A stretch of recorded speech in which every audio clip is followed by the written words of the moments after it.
तो हेलो दोस्तों, स्वागत है आपका फेमस स्टडी परिवार में एक बार फिर से। और आरआरबी एनटीपीसी अंडर ग्रेजुएट का आंसर की कल शाम को आया। उसके बाद से कटअप की होड़ लगी हुई है। और कटअप कुछ लोग ऐसे लोग भी बता दे रहे हैं जिनके पास ना पर्सनल एक्सपीरियंस है, ना वो उस ग्राउंड से जुड़े हुए हैं, और नए नए है और बता दे रहे हैं। तो उनको इसका अंदाजा नहीं जो कि आज से 2018 से जो आरआरबी ऑनलाइन सीबीटी में जो चेंजेस लेके आई है और उसके पैटर्न को देखते हुए क्या बदलाव हुआ है, उसके अनुसार अगर आप कटअप नहीं बताते हैं स्टूडेंट को तो ये गलत है। ठीक है, मैं आपको इस वीडियो में कंपेयर करके बताऊंगा और अपना पर्सनल एक्सपीरियंस बताऊंगा, जो कि रेलवे में मैंने 2018 से जो भी मतलब देखा हूँ, जो भी समझा अपने आप में। और बच्चों के साथ ये नहीं जी कि मैंने कोई ये नहीं जी कि बस यूट्यूब पे वीडियो बनाए, पर्सनली बात कर करके उनसे जाना है, जो भी जाना है चीज़ें, वो चीज़ें मैं आपको बता रहा हूँ कैसे कटअप डिसाइड होता है, और ये नेगेटिव का क्या रोल होता है और पॉजिटिव का क्या रोल होता है, एक्यूरेसी का क्या रोल होता है इस मतलब कटअप में, आपकी नंबर कैसे बढ़ते हैं। इन सारे चीज़ों पे बात करता हूँ इस वीडियो में। आप थोड़ा धैर्य रखिएगा तभी वीडियो देखिएगा, अदरवाइज आप स्किप करके दूसरों को वीडियो देख सकते हैं। ठीक है, चलिए हम लोग स्टार्ट करते हैं। उससे पहले अगर आप हमारे चैनल पे पहली बार विजिट कर रहे हैं तो चैनल को जरूर से जरूर सब्सक्राइब कीजिएगा पल पल के। देखिए, अभी क्या है ना, आंसर किया गया है दोनों का, अंडर ग्रेजुएट और ग्रेजुएट वाला का। तो अभी आपके पास क्या है जो कि जितना ज़्यादा पढ़ के और जितना ज़्यादा प्रैक्टिस करके आप तैयारी करेंगे तो आपके अंदर के कितना पढ़ रहे हैं उसको जांचने के लिए आपको ये सारे प्रैक्टिस बुक लगाना बहुत ही ज़रूरी है। तो अभी किरण पब्लिकेशन ने क्या किया है जो कि दोनों के लिए ग्रेजुएट लेवल लिखा है, बट आप दोनों को लगाएंगे तो क्या होगा, अंडर ग्रेजुएट ग्रेजुएट दोनों के लिए लगाइए ये बुक और लगा के ख़त्म कीजिए। दूसरा वैल्यू ना है उसको भी लगाइए, ताकि आपके जो तैयारी है कितना है और कहाँ कहाँ क्या छूट रहा है, सिलेबस के अनुसार इसमें सारे आपको math, reasoning, GK, GS, current affair को यहाँ पे इंक्लूड करके दिया गया है। और मज़े की बात है कि इसमें सॉल्व पेपर है, यानी कि जो आप टेस्ट लगाएंगे तो जो भी क्वेश्चन लगाएंगे उसके इसमें सॉल्व करके पीछे के तरफ इसका पूरा ट्रिक वगैरह से भी दिया है। और ये बुक आपको हिंदी और इंग्लिश दोनों में अवेलेबल है। अमेजन, फ्लिपकार्ट में लिंक डिस्क्रिप्शन में है, आप वहाँ से भी इसको जाके परचेज कर सकते हैं। अपडेट के लिए देखिए, बात क्या है, कटअप ये कोई ये नहीं है कि आपके पढ़ने का नजरिया बदल देगा, ऐसा नहीं है। कटअप क्या है, एक अपने माइंड में सेट हो जाता है कि चलो कम से कम इससे ज्यादा मेरा मार्क्स है, हम लोग पढ़े। बॉर्डर वाले तो कभी शुद्ध से पढ़ नहीं पाते हैं, क्योंकि उनको लगता है कि नहीं होगा, क्या पढ़ना, CBT2 की तैयारी करना, मतलब ऐसे आता है उनके। और नॉर्मल जो नीचे रहते हैं वो लोग तो छोड़ ही देते हैं। तो कटअप क्या है, थोड़ी बहुत अंदाजा है, ये इससे कुछ नहीं डिसाइड होता है, मेरा मानना है। ठीक है, बट क्या है ना, अभी कटअप का जो दौर है, जो इसमें कटअप बच्चों को कुछ बहुत जानना बहुत जरूरी है, उन्हीं का डिमांड है। ठीक है, हम लोग भी तैयारी करते थे, हम लोग को भी लगता था कि कटअप आ जाए तो कुछ अनुमान मिल जाए, इतना टीचर बता रहा है तो उसके अनुसार करते थे। तो चलिए ज़्यादा बकवास न करते हुए मैं अपने मुद्दे पे आता हूँ। ये क्या है, देखिए, अगर आपने पेपर अटेम्प्ट किया, सपोज दैट पेपर अटेम्प्ट कर दिया, ठीक है, तो आप कोशिश कीजिए किसी भी एग्जाम में। मैंने भी स्टार्टिंग में जब एग्जाम देना शुरू किया तो नेगेटिव बहुत ज्यादा था मेरा, और मनचाहे क्वेश्चन को अटेम्प्ट। अरे मैंने इस पेपर में देखा, इस पेपर के बारे में बता दे रहा हूं आपको, बच्चों ने 35 जीके अटेम्प्ट किया है, 35, 36, मतलब 30 पार कर दिया है। अरे 30 कैसे पार होता, आप बताइए। जो 30 पार करने वाला पेपर था, जो एक जिनमिन था स्टूडेंट, उससे पूछिएगा जो 30 पार करने वाला क्या जीके था उसका लेवल। अरे उसमें करेंट और आप जीके मार देंगे, ठीक है, हिस्ट्री पॉलिटी आप जानकार है, नॉर्मल था, मार देंगे। ग्रेजुएट वाले की बात नहीं कर रहा, इसका वाला बात कर रहा, आप मार देंगे। लेकिन करेंट अफेयर और कंप्यूटर आप नहीं मार सकते, तो नहीं मार सकते ज्यादा, जबकि ज्यादा बेटे जीसी का है।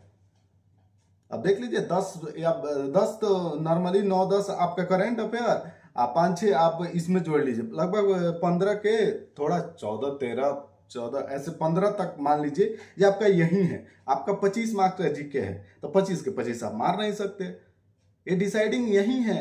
उसमें भी एक दो मैथ जो है पहले, तो यही डिसाइडिंग है। आप इसमें भी धक्के उड़ा दिए हैं, 35 मार दिए, 36 मार दिए, 37 मार दिए। अरे क्या है, 32-33 मार रहे हो, कैसे मार रहे हो? आपका 32-33 सही होता, नहीं होता ना, तो फिर क्यों मार रहा है? मैंने कितना अटेम्प्ट किया मैं बता दूं आपको, जो मैंने बस 7 मेरा रॉन्ग हुआ है, और मैंने जीके 22 लिया और 20 सही है मेरा। जिसकी वजह से 19 पॉइंट समथिंग आएगा, ठीक है।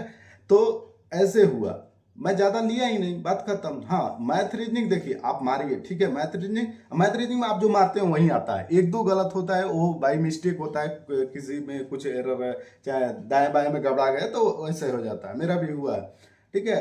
तो देखिए ये रहा चीज, जिसकी बच्चे क्या कर रहे हैं, ज्यादा अटेम्प्ट के चक्कर में रॉन्ग ज्यादा लेके जा रहे हैं। अब की बार एग्जाम में अंडर ग्रेजुएट का नहीं बोल रहा हूँ, इसका बोल रहा हूँ, इसमें ज्यादा बच्चे गलती नहीं किए हैं, फिर भी जो भी गलती किए हैं 15 मतलब मैक्सिमम है, 16-17 ऐसे है, ठीक है।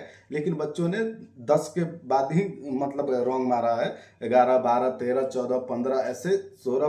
अरे वो बात में थोड़ा समझो यार, ये कि मैं उसका बात नहीं कर रहा हूँ जो लोग मतलब कि एवरेज से भी कम है, उनका बात नहीं कर रहा, मैं उन लड़कों का बात कर रहा हूँ जो कि इस फील्ड में ग्राउंड में दौड़ में है, उनकी बात कर रहा हूँ। तो आप 15-16 ये है उनका मतलब, जो लोग है फिर भी गलत करके आ रहे हैं इतना, ये बात कर रहे हैं। अदरवाइज जो लोग एवरेज से भी कम है, उनका जो तैयारी होती है, तो उनका तो बात नहीं करेंगे, क्योंकि वो लोग तो 25-30 भी मार देते हैं रॉन्ग, तो उनका छोड़िए, ये रहा जो। और मिनिमम रॉन्ग में बोले तो 5, 6, 7, 8 ऐसे जा रहा है, मिनिमम रॉन्ग में लोग 2-3 पे ही हैं। मैंने देखा एक लड़के का कितना था, 96 अटेम्प्ट है, और क्या मारा है तो 16 गलती है, तो वो पढ़ने वाला था, 78 उसका मार्क्स आया, पढ़ने वाला। तो वही चीजें मैं आपको बता रहा हूँ, ठीक है, थोड़ा ध्यान दीजिएगा। अब बात रही कि क्या बात करते हैं कि एक्यूरेसी क्या होती है, एक्यूरेसी पे काम कीजिएगा, कभी आपका जो परसेंटाइल होता है बन के आएगा, वो अच्छा परसेंटाइल आपका बन के निकल के आएगा, जो आपको काम देगा नॉर्मलाइजेशन में, समझिए बात को, जो आपको काम देगा नॉर्मलाइजेशन में। आपकी नेगेटिव थोड़ी बहुत देखी जाती है, अदरवाइज आपकी परसेंटाइल वही होता है ना, जो आपके बच्चे नहीं अटेम्प्ट कर पा रहे हैं, और वो उस चीज को आप अटेम्प्ट कर रहे हैं, मैथ को, जीके को, जो कम परसेंटेज में है, उसी चीज को क्या होगा कि जब आप अटेम्प्ट कर पाएंगे, तो आपका अगर राइट हो रहा है तो उसमें आपको एडवांटेज दिया जाता है। कहने का मतलब वहां पे आपके मार्क्स को क्या होता है, वही आपको डिसाइडिंग होता है, ठीक है, समझ रहे हैं ना। तो वो चीजें वहां पे बढ़ती है, जहां पे आप जो हार्ड में रहते हैं उनका भी नंबर बढ़ जाता है, एवरेज एवरेज जो मार्क्स होता है उस पे नंबर बढ़ता है। आपने जो क्वेश्चन जैसे मैथ रीजनिंग का हो गया, और आपने मैथ रीजनिंग का जैसे सॉल्व किया तो आप फंस गए, और उसको सॉल्व किया तो थोड़ा वेटेज मिलेगा, लेकिन उसके चक्कर में आपने कितना कमा दिया, समझ रहे हैं ना। तो ऐसे नहीं करना, आपको जो भी एग्जाम दे रहे हो शांति से, ये कि नहीं आ रहा है छोड़ो, स्किप करना जरूरी है, समझ रहे हैं ना, स्किप करना आपके एग्जाम में बहुत जरूरी है, ठीक है। तो चलिए, तो ये चीजें डिसाइड करेगी आपके कटअप को, आपके नॉर्मलाइजेशन को, ताकि आपका नॉर्मलाइजेशन मार्क्स बढ़े, ठीक है। तो इस तरह आपका नॉर्मलाइजेशन मार्क्स बढ़ेगा, और जिनका भी है तो थोड़ी बहुत गलत और एवरेज पे अपने एक्यूरेसी पे काम किए हैं, उनका भी थोड़ा बहुत बढ़ेगा। जो स्टार्टिंग में एग्जाम देते हैं, जैसे कि स्टार्टिंग के 5-6 शिफ्ट बोल ले या 2-3 दिन बोल ले, तो उनका भी मार्क्स इंक्रीज होता है। क्यों होता है, तो उनको पैटर्न का कुछ मालूम नहीं रहता है। स्टार्टिंग में कोई भी पेपर देता है, पेपर का पहले अगर बीच में आप एग्जाम देते हैं तो आप पेपर के बारे में सब कुछ जान चुके होते हैं, अपने स्टूडेंट, अपने दोस्त या जिससे भी आप जान चुके होते हैं। तो ये मैटर करता है, स्टार्टिंग वाले का थोड़ा बहुत नंबर आपसे ज्यादा बढ़ता है, ठीक है। तो इन सारे बातों पे कटअप को डिसाइड किया जाता है। और ये कटअप क्या है, हम और दूसरे चाहे तीसरे के मार्क्स को कैलकुलेट करके ले लेके देखते हैं जो कितना पर कौन गया है, कितना कितना अटेम्प्ट किया, कितना रॉन्ग पे आया, कितना दूसरा कोई किया, कम किया लेकिन वो भी सही है, वो दोनों में 1-2 नंबर का फर्क है, ये सारी देख के हम लोग बताते हैं। तो अब बात करते हैं, आप समझ गए ना, मैथ में वही है। मैथ में क्या है, बच्चे मैक्सिमम 24 के अराउंड सब लोग करके आया है, 24 उसके बाद जो लोग कर रहा है, तो मैं मानूंगा जो उनका अच्छा खासा तैयारी है, वो लोग डिसाइडिंग है, वो लोग मतलब कि अच्छे लेवल पे है। मेरा भी नहीं सही हुआ है, 26 मैंने अटेम्प्ट किया और 24 ही मेरा सही है। तो उसमें क्या है, जो आया नहीं आया तो रॉन्ग हो गया, जाने दीजिए, कोई दिक्कत नहीं है, ठीक है। तो ऐसे आप डिसाइड होता है, ठीक है। तो मैं बता देता हूँ आपको कटअप क्या जाने वाली है, इसके अनुसार मैंने जितने बच्चों से बात किया, जितने बच्चों का नंबर मेरे पास है, उसके अनुसार मैं बता रहा हूँ, न कि 1000 लाख 2 लाख डाटा को लेके मैं बता रहा हूँ, ठीक है। मैं सीधा बात बता, यही जाता है हर बार, आप देखिएगा तो ऐसे ही होता है। आप अपने ग्राउंड पे भी चेक कर सकते हैं ना, यही चीज है। तो देखिए, मैं मानता हूं जी कि अब की बार जैसे कि वैकेंसी है 3000 के अप एंड डाउन होगा जो भी, तो उसके अनुसार बोले तो कट ऑफ हाई जाएगा आपका। अब कितना हाई जाएगा ये किसी को नहीं मालूम है। अब देखिए, अगर आप जनरल में रो मार्क्स सुन लो, देखो मार्क्स तो बढ़ेगा, पक्का बढ़ेगा। पिछली बार जो था कट ऑफ जिस अनुसार बोले तो उसके अनुसार भी वैकेंसी कम था और सबका कट ऑफ हाई भी गया था, ठीक है, 12th लेवल वालों का। तो इस बार भी कट ऑफ हाई जाएगा, समझ लो कि ग्रेजुएशन से ज़्यादा जाएगा, ठीक है। ये तो बात क्लियर है। तो कितना जाएगा, अगर आप रो मार्क्स यू आर में अगर बोल दे, ठीक है, यू आर में अगर आपका मार्क बोले तो 73 से लेके प्लस में है आप, तो आपका नॉर्मलाइज बढ़ के जाएगा आगे। 73 के अराउंड आप आ रहा है अगर आपका, तो नॉर्मलाइज बढ़ के जाएगा और उसके बाद आपका सिलेक्शन हो जाएगा। ज़्यादा जाएगा तो अगर 70 मार्क्स से अप एंड डाउन हुआ तो 70 वाले का भी यूआर में रो मार्क्स है तो अप एंड डाउन 75 करके सिलेक्शन लेंगे, 15 गुना है तो हो सकता है, ठीक है। तो 70 मार्क्स समझ लो। उसके बाद बोलेंगे तो ओबीसी का कट ऑफ भी उसी के आसपास जाता है, ना कि साफ खटके आ जाता है, ऐसा नहीं है, ठीक है। तो अगर आप ओबीसी कैटेगरी में हैं तो आप 69 से लेके 73 तक अगर आपका रो मार्क्स आ रहा है, उससे प्लस में आ रहा है, तो आप ओबीसी से क्वालिफाई हो सकते हैं, ठीक है। ये मेरा मानना है और मैंने बहुत कुछ सोच के आपको बताया, ठीक है। और वहीं ओबीसी के बात कर लिए 69 से आप अराउंड स्टार्ट करेंगे तो आपका 73 तक हो जाएगा, ठीक है। वहीं बात कर लेते हैं, आपको एसटी कैटेगरी की बात कर ले तो एसटी कैटेगरी में कट ऑफ आपका थोड़ा कम जाएगा।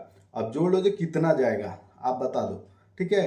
तो 80 एसटी कैटेगरी में जब बात करेंगे तो आपको 62 मार्क्स के अराउंड आपका होना पक्का, तब जाके आपका कट ऑफ डिसाइडेड होगा। 62 मार्क्स रहे तो वहीं एसटी के बात करेंगे तो 59 के करीब आपका अगर मार्क्स आ रहा है, 60 के करीब आ रहा है तो आप सेफ है। वहीं ईडब्ल्यूएस की बात करें, ईडब्ल्यूएस के अनुसार बात करें तो वो कट ऑफ आपको ओबीसी से थोड़ी समझे तो आप 70 के अराउंड आपको होना होगा। ईडब्ल्यूएस से अगर आप हैं तो 70, 68 से 70 आपका होना चाहिए, या मान लीजिए 71, 67, 68, 69, 70, 71 के अराउंड आपका रह रहा है अगर, तो आप ईडब्ल्यूएस से भी मान लीजिए कि एवरेज बोले तो 70 आपका आना चाहिए।